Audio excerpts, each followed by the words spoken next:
This series contains adult language and depictions of graphic violence. Listener discretion is advised.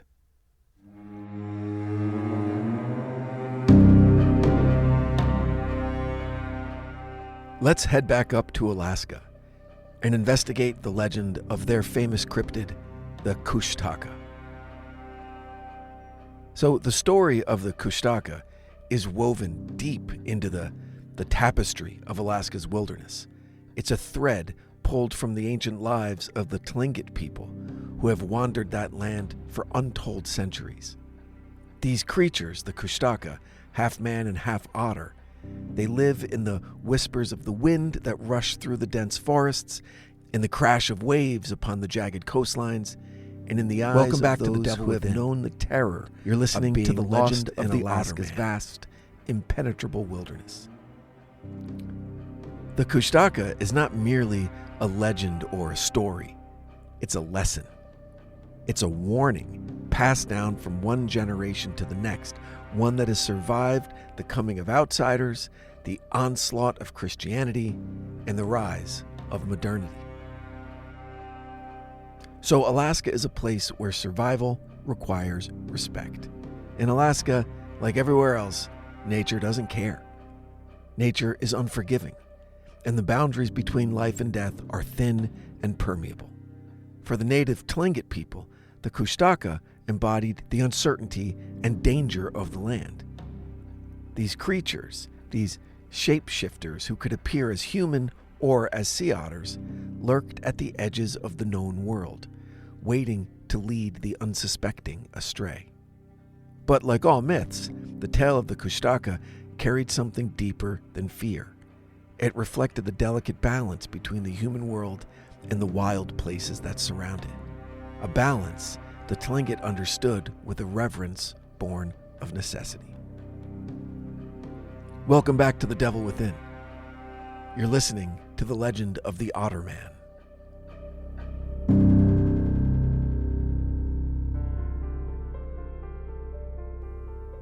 In the beginning, the Kustaka weren't monsters. They were spirits. Neither all good nor all evil, they were beings of transformation who, like the otter itself, moved effortlessly between water and land. They were tricksters, and in the earliest stories, they were often helpful to humans. In times of need, a Kustaka might guide a lost hunter back to his village or rescue a fisherman from drowning. But as the land changed, the stories changed, and over time the Kustaka became something more ominous, a reflection of the growing fear of the unknown. The first stories of the Kustaka likely arose in the ancient villages that dotted the coastlines of southeast Alaska, where the Tlingit lived among the towering trees and the rich waters of the Pacific. These villages were isolated, often separated by days of difficult travel through deep forests or by canoe over churning seas. In a place like that, not only respect was required, but community was required for survival. Isolation equaled danger. To be lost in the wilderness, or worse, to be lost in the wilderness alone, was a fate that almost certainly meant death. The Kustaka became the embodiment of that isolation. They preyed on those who wandered too far from the safety of their homes, luring them deeper into the wilderness with the promise of rescue. Once a person followed a Kustaka, it was said, they would never return. In some stories, the creatures transformed their victims into Kustaka themselves, ensuring that they too would wander forever, separated from their human families and their human lives. In these early tales, the Kustaka didn't act out of malice, but out of necessity. They were spirits of transformation, bound to the natural world in ways that humans could not understand. When they took a person, it was because that person had become part of the wilderness, no longer truly human, but something else. In this way, the Kustaka served as a warning to the Tlingit. To survive in Alaska, you must remain connected to the community, to the human world, and not be lured into the wild places where the danger lived. As the generations passed, the Kustaka's role in the Tlingit mythology evolved. They became more malevolent, more dangerous. The stories grew darker, filled with tales of horror and loss. One story tells of a young hunter, eager to prove his worth, who set out alone into the forest despite the warnings of the elders. For days, he followed the tracks of a large moose deep into the mountains where few dared to go. One evening, as the sun dipped below the horizon and the cold Alaskan night began to settle, the hunter made a terrible realization. He was completely lost. Panic set in, and he began to call for help. And to his surprise, a voice answered, calling his name from the trees. Relief washed over him as a figure emerged from the shadows, a man dressed in the clothing of his village. The man beckoned the hunter to follow, promising to lead him home. But as they walked, something strange began to happen. The forest seemed to close in around them, the trees growing thicker, the path more treacherous. The man's voice, once comforting, took on an eerie, hollow tone. Suddenly, the hunter realized that the man was not a man at all. His eyes, glowing in the dim light, were too bright, too large. His movements were unnatural, fluid in a way no human could be. The hunter tried to flee, but it was too late. The Kustaka had him. The creature's form shifted, growing smaller, more animal-like, until it was no longer a man, but an otter, staring at him with cold, calculating eyes. The hunter's fate was sealed. He was never seen again. Stories like this served as a reminder to the Tlingit people that the wilderness was not a place to be taken lightly. The Kustaka represented the dangers of overconfidence, of venturing too far from the safety of home. They were a warning that the land, for all its beauty and bounty, was also a place of tremendous peril, where the line between life and death, between human and animal, could be easily crossed.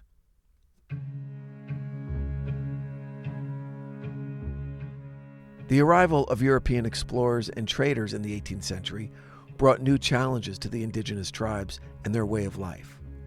With the outsiders came new diseases, new religions, and new technologies that disrupted the delicate balance that the indigenous peoples had maintained with their environment.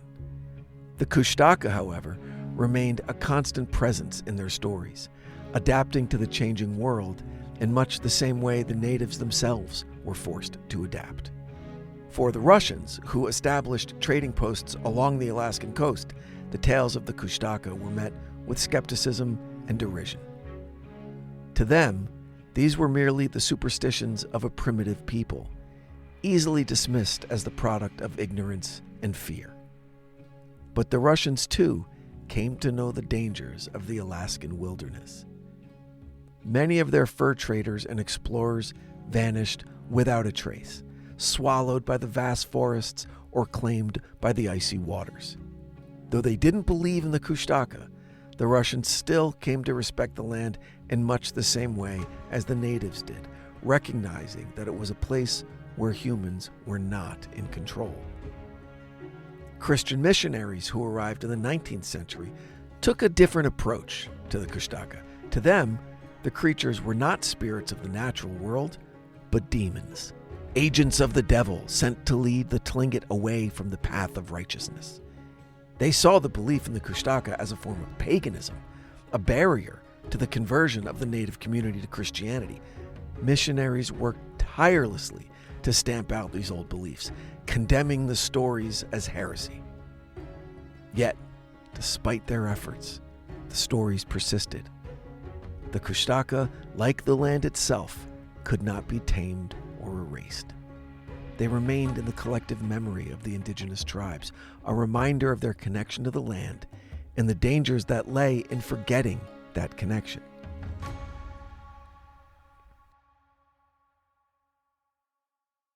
In the 20th and 21st centuries, Alaska changed in ways that would have been unimaginable to the natives of old. The state became a hub of industry, with oil pipelines cutting through the wilderness, cities rising where there had once only been forests, and highways snaking across the landscape.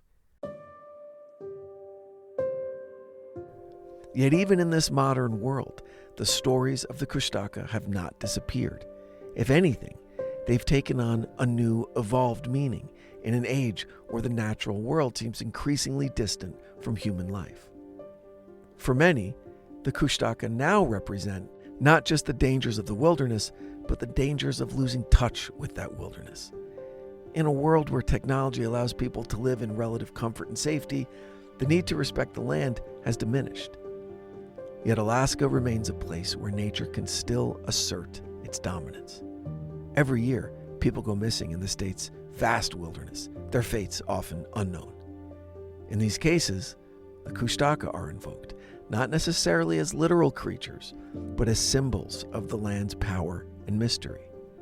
For the Tlingit people and other indigenous tribes, the Kustaka continue to serve as a cultural touchstone, a link to their past and their traditional ways of understanding the world. While Christianity has become the dominant religion in many indigenous communities, the stories of the Kustaka endure, passed down from elders to the younger generations. These stories remind them of their connection to the land, to the sea, and to the creatures that inhabit them. The Kustaka are more than just monsters. They are a reflection of the relationship between humans and the natural world, a relationship that must be navigated again with care and respect. In recent years, the Kustaka have begun to enter the broader consciousness of American popular culture. The rise of interest in cryptozoology, urban legends, and indigenous mythology has brought attention to the creatures, and the stories of the Kustaka can now be found in books and films and TV shows. Yet, as these stories are told and retold for new audiences, like now, they often lose much of the nuance and depth that they hold within the indigenous culture. The Kustaka is sometimes portrayed as nothing more than a monster, a boogeyman to be feared and hunted. And the Kustaka's role as a trickster spirit is also deeply connected to the traditional beliefs of the native Alaskan tribes. In many ways, it serves as a test of your character. Those who fall prey to its tricks are often portrayed as people who have strayed from the safety of their community, who have disrespected the natural world, or who have shown a certain level of hubris in the face of nature's power. The Kustaka is a reminder that the wilderness is not to be taken lightly, and that those who venture into it without the proper respect are bound to suffer. While the Kustaka may be a myth, it's a myth that has inspired real fear in the hearts of those who have lived in the Alaskan wilderness for generations. There are stories of people who have claimed to have seen the Kustaka, of strange and unexplainable encounters with the creature. Some say they've heard the sound of a human voice calling out in the wilderness, only to find nothing but cold, empty air when they follow the sound. Others claim to have seen a creature that appeared to be part man and part otter, watching them from the shadows of the forest. There are also people who have vanished in the wilderness, far too many, leaving behind only their belongings and a sense of dread. And many of these appearances are attributed to the Kustaka, and it's said that the creature is responsible for leading people into the water where they're drowned and their souls taken. But it's not just in the wilderness where the Kustaka is said to be active. In some versions of the legend, they enter villages and homes, taking on the appearances of a loved one or familiar figure in order to trick people into letting their guard down. In these stories, the Kustaka is not just a creature of the wilderness, but a being that exists on the edges of human society, a reminder that danger can come from the most unexpected places. In modern times, the legend of the Kustaka continues to hold sway over the people of Alaska. While the days of wandering the wilderness without the benefit of modern technology have long passed, the spirit of these creatures still looms in the consciousness of the Alaskan people.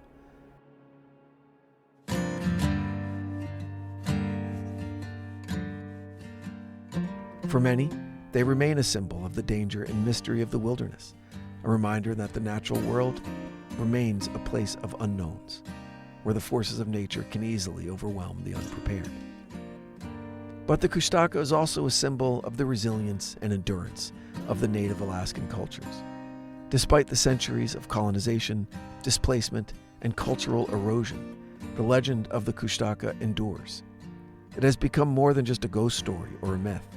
It's part of the cultural identity of the indigenous people of Alaska, and a testament to their deep connection to the land.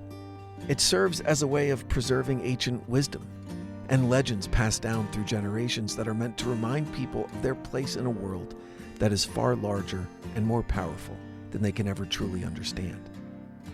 To this day, elders recount the stories of the Kustaka in hushed tones around the fire or on the shores of the sea, where the winds howl and the glaciers creak in the distance. They pass these tales on to the younger generations, not just to keep tradition alive, but to ensure that the respect for the wilderness and its mysteries is not forgotten. Because in these stories lies more than just a warning about a mythical creature. They hold lessons about survival, respect for nature, and the fragility of human existence in a harsh and unforgiving world. The Kustaka, they're not simply creatures of myth. They're symbols of the wilderness itself, a force that can't be tamed and a reminder that the wild is always waiting, lurking just beyond the edge of our understanding. And perhaps, in the end, it is this timeless struggle that gives the Kustaka its true power, a power that continues to resonate with the people of Alaska and with all who live in the shadow of the wilderness. Thanks for listening. Make sure you're following The Devil Within wherever you get your podcasts so you never miss an episode. You could also follow us on our socials at The Devil Within Pod on Instagram, Facebook, and now full episodes available on YouTube. Until next time, stay safe out there. The Devil Within is an EVO production, recorded live at Bel Air Studios in Los Angeles, California. Written and produced by Brandon Morgan, executive produced by Danny Abelson. For The Devil Within, I'm your host, Brandon Morgan.